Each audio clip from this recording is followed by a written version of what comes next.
के गृह विज्ञान में हम पहला चैप्टर शिक्षिका द्वारा प्रतिदर्श बजट का प्रदर्शन पढ़ेंगे। और आपको बता दें कि पहले बजट क्या होता है कि बजट आय व्यय के नियोजन के लिखित रूप को ही हम बजट कहते हैं। तो सबसे पहले आपको जानना होगा कि आय क्या होता है।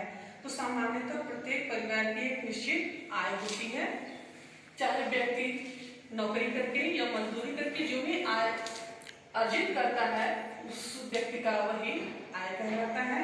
तो आय जो भी होती है उसका एक निश्चित व्यय भी होता है। तो आय व्यय के नियोजन के लिखित रूप को ही हम बजट कहते हैं। और अब आते हैं पारिवारिक बजट का अर्थ एवं परिभाषा।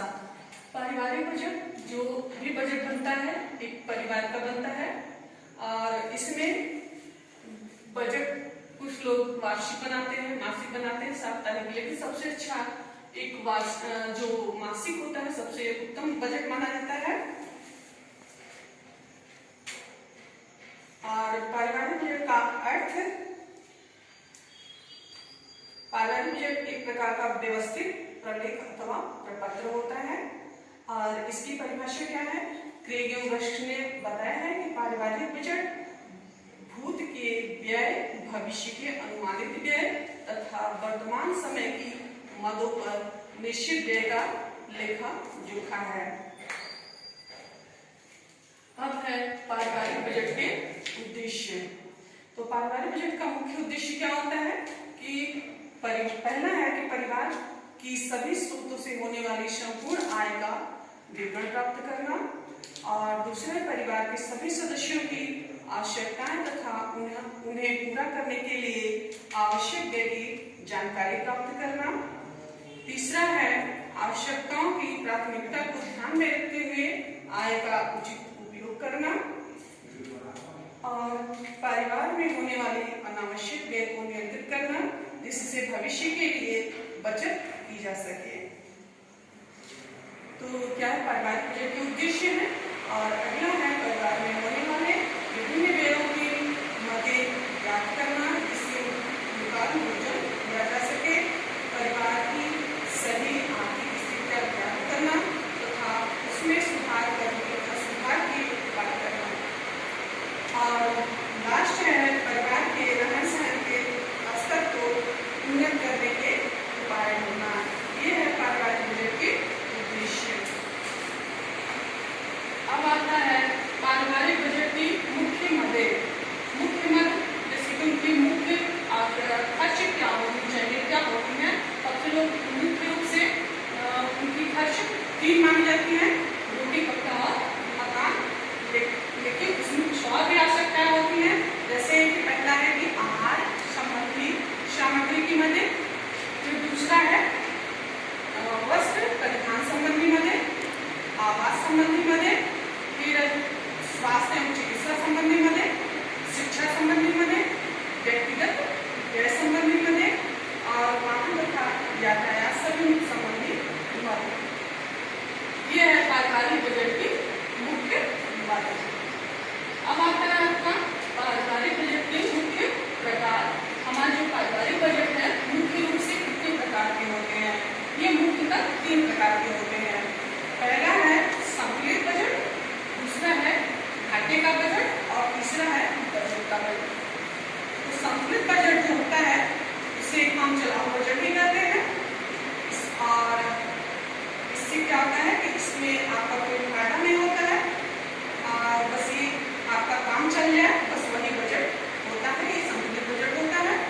घाटे का बजट आपको इससे पता चल जाता है कि ये हमेशा आपको ऋण में ही जाना पड़ेगा। जैसे आपकी आमदनी है 20,000 और आप खर्च करते हैं 22,000, ठीक क्या हो गया आपका घाटे का बजट। तो ये भी बजट आपका उत्तम नहीं माना जाएगा। फिर अगर किसका आता है बचत का बजट, तो बचत का बजट जो होता है ये सबसे उत्तम बजट माना जाता है क्योंकि इसमें बचत का समावेश होता है। अब आता है पारिवारिक बजट बनाने के महत्व या लाभ। ये पारिवारिक बजट बनाने से क्या लाभ होता है। इसमें हम सबसे पहले बता दें आपको कि इससे 4 लोगों को लाभ होता है। पहले गृहिणियों को, फिर समाज सुधारकों के लिए होता है इससे लाभ, और फिर सरकार के लिए और अर्थशास्त्रियों के लिए। गृहिणियों के लिए देखिए कैसे इसका लाभ है कि जब पारिवारिक बजट बनाती है तो आय तथा व्यय का संतुलन बना रहता है, व्यय पर नियंत्रण हो पाता है, मित व्ययता की प्रेरणा मिलती है, आवश्यकताओं की पूर्ति में सहायक होता है, और आय का उचित उपयोग होता है, और बचत में सहायता मिलती है, आर्थिक स्तर में सुधार होता है, और सुख समृद्धि में सहायता मिलती है। फिर समाज सुधारकों के लिए पारिवारिक बजट का महत्व। तो इसमें समाज सुधारक ऐसे इनको लाभ होता है कि आर्थिक नीतियों का मूल्यांकन करके ये समाज सुधारक अपना इससे लाभ प्राप्त करते हैं बजट से। और फिर दूसरा कि मादक वस्तुओं पर भी प्रतिबंध लगा पाते हैं, और चिकित्सा क्षेत्र में भी जो कमियां हैं उसे उन समस्याओं को दूर कर पाते हैं। फिर लास्ट है शिक्षा के संदर्भ में प्रोत्साहन।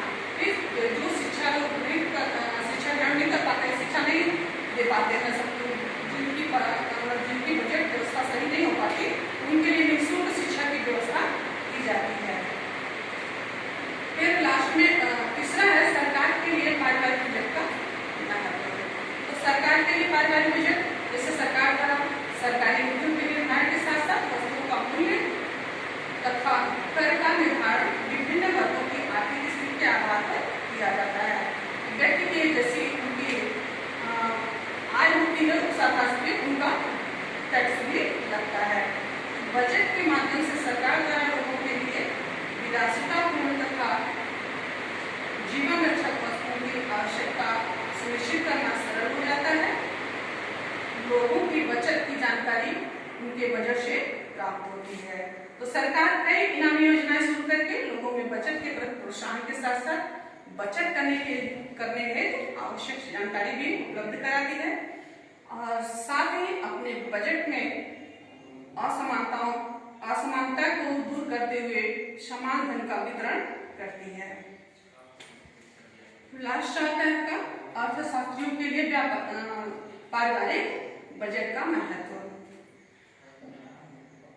बजट के अध्ययन से सरकारी नीतियों की जनता पर पड़ने वाले प्रभाव की जानकारी प्राप्त होती है, जो हानि एवं लाभ दोनों के रूप में पड़ता है। पारिवारिक बजट के आधार पर ही सरकारी बजट की रूपरेखा तैयार होती है, जिसमें व्यय के साथ साथ बचत करने के नियम भी बनाए जाते हैं।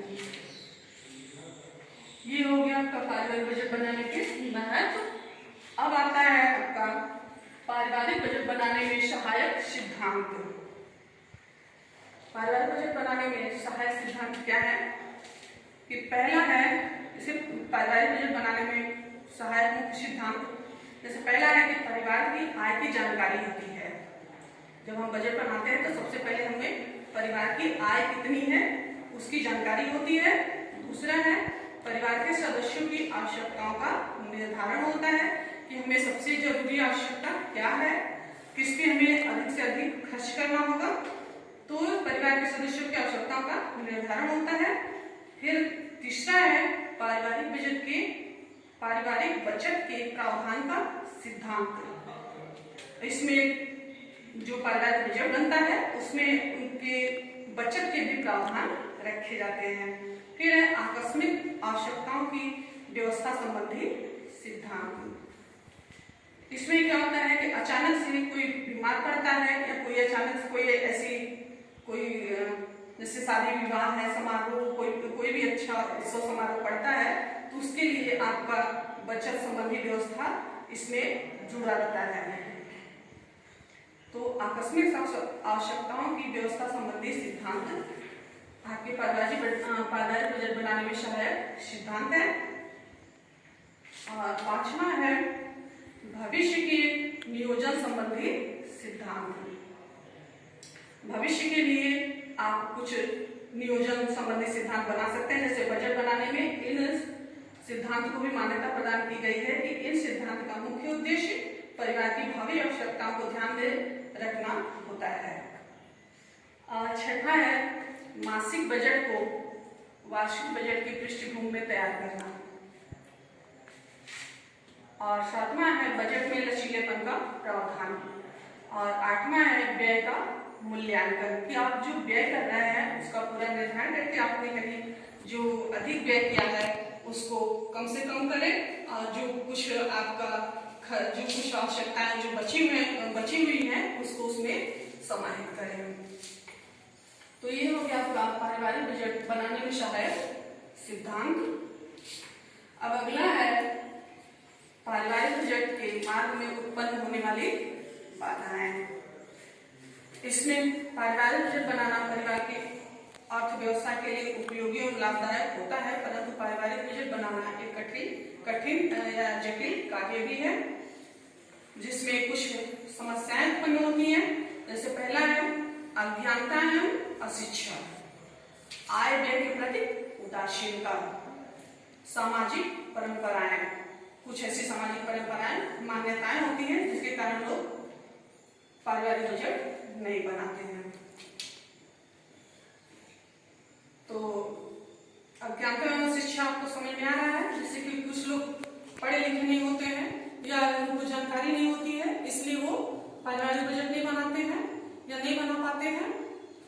और दूसरा है आय व्यय के प्रति उदासीनता, कुछ लोग इसमें रुचि नहीं लेते, उसमें अपना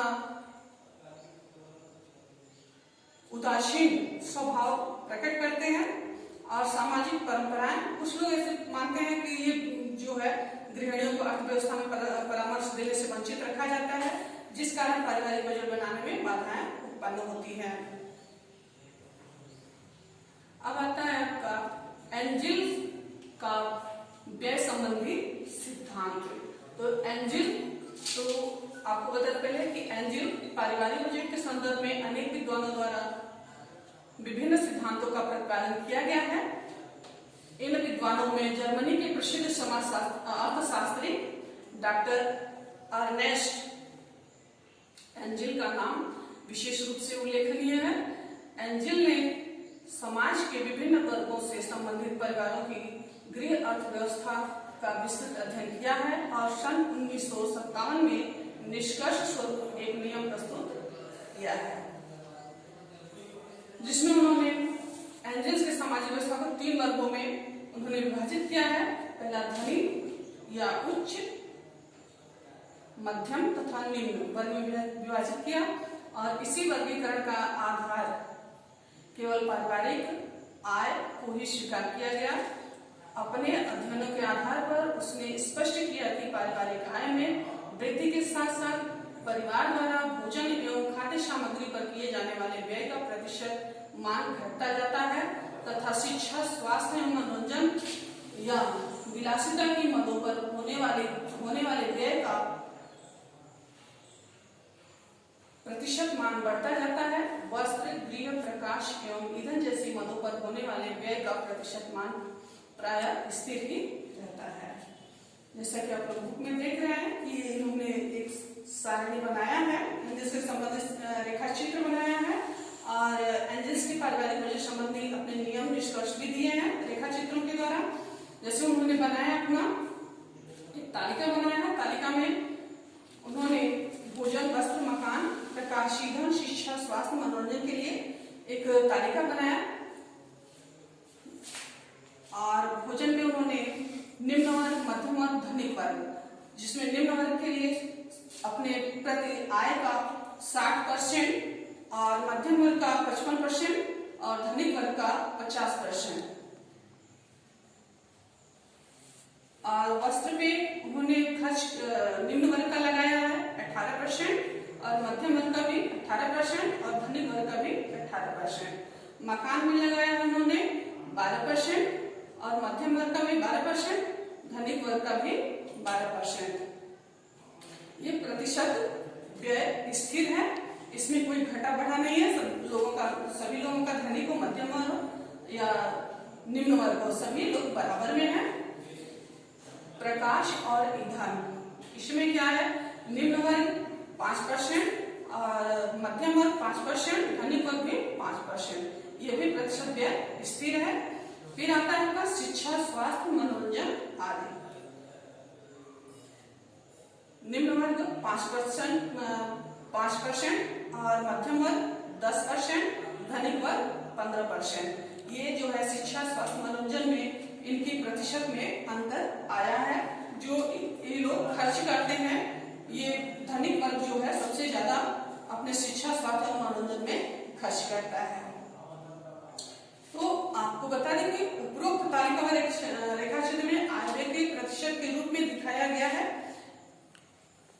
और जहां भोजन पर व्यय का प्रतिशत घटता है, वहीं आय में वृद्धि के साथ साथ भोजन पर व्यय की गई कुल धनराशि बढ़ जाती है।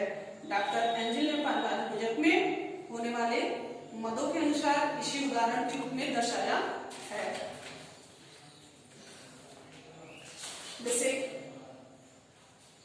इसमें निम्न वर्ग का है 4000 रुपए और मध्यम वर्ग का है 16000 रुपए और उच्च वर्ग का है 32,000 रुपए। तो उन्होंने किस तरह से अपने खर्च को इसमें व्यय किया है, उसे भोजन के है और वस्त्र है, मकान है, ईंधन, प्रकाश अथवा जल, शिक्षा, स्वास्थ्य व मनोरंजन आदि। तो आपको बता दें कि इस सिद्धांत के अनुसार यदि एक डॉक्टर की आय 32,000, एक अध्यापक की आय 16,000 रुपए, एक श्रमिक की आय 4,000 प्रति माह है, तो इस स्थिति में इन परिवारों के बजट निम्न प्रकार इस तरह से निर्धारित किए जा सकते हैं, जैसे कि आप तालिका में इसको देख सकते हैं कि जितनी भी इनकी आमदनी है उतना इन्होंने पूरा इसमें खर्च जोड़ दिया है, कोई बचत का प्रावधान इन्होंने नहीं रखा है। अब आइए एंजल्स के पारिवारिक बजट संबंधी नियम की आलोचना है। तो इसमें जो इन्होंने बजट बनाया उसको सही माना है और अच्छा माना, लेकिन कुछ आलोचनाएं भी हुई है।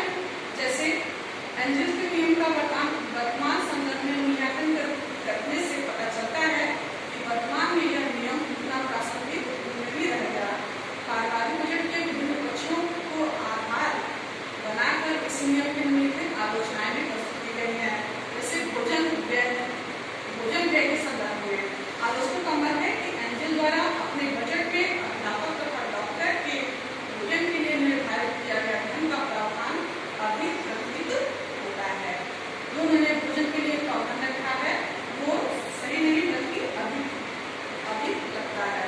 और दूसरा है आवास व्यय के संदर्भ में। आधुनिक परिस्थितियों में आवास समस्या गंभीर है। अध्यापक तथा डॉक्टर के मकान के लिए निर्धारित किया गया धन कम प्रतीत होता है। आय के 12% भाग को व्यय करके ये वर्ग अपनी प्रतिष्ठा के अनुकूल आवास प्राप्त नहीं कर सकते। एक तीसरा है शिक्षा, स्वास्थ्य तथा मनोरंजन व्यय के संदर्भ में एंजल ने अपने नियम में मध्यम तथा उच्च वर्ग के शिक्षा, स्वास्थ्य एवं मनोरंजन आदि के लिए जिस व्यय का प्रावधान किया है वो बहुत अधिक प्रतीत होता है। और चौथा है ईंधन तथा प्रकाश व्यय के संदर्भ में उन्होंने जो बनाया है, उन्होंने जो तालिका बनाई है, उसमें एंजल ने अपने नियम में स्वीकार किया है कि ईंधन एवं प्रकाश आदि व्यय का प्रतिशत सदैव स्थिर रहता है। यह मान्यता उचित नहीं है। व्यवहार में आय के बढ़ने के साथ साथ इन मदों पर होने वाले व्यय के प्रतिशत मान में कुछ न कुछ वृद्धि अवश्य भी होती है। पांचवा है बचत की अवहेलना के संदर्भ में। इन्होंने जो भी पारिवारिक बजट बनाया है उसमें इन्होंने बचत का कोई भी जगह या कोई भी स्थान नहीं दिया है।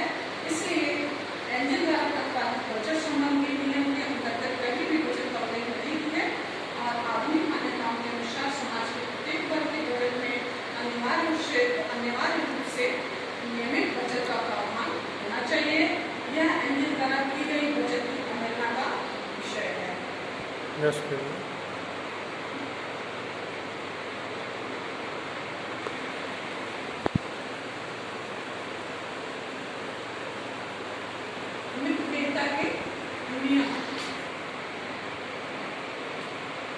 पारिवारिक बजट गृह अर्थव्यवस्था के सुचारू रूप से संचालन का आवश्यक पहलू है। इसको सफल बनाने में मितव्ययिता अपनाना आवश्यक माना जाता है। मितव्ययिता धन का अपव्यय होने से बचाव का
बचत होगा। इससे क्या होगा कि आप वित्त व्यय बन सकेंगे।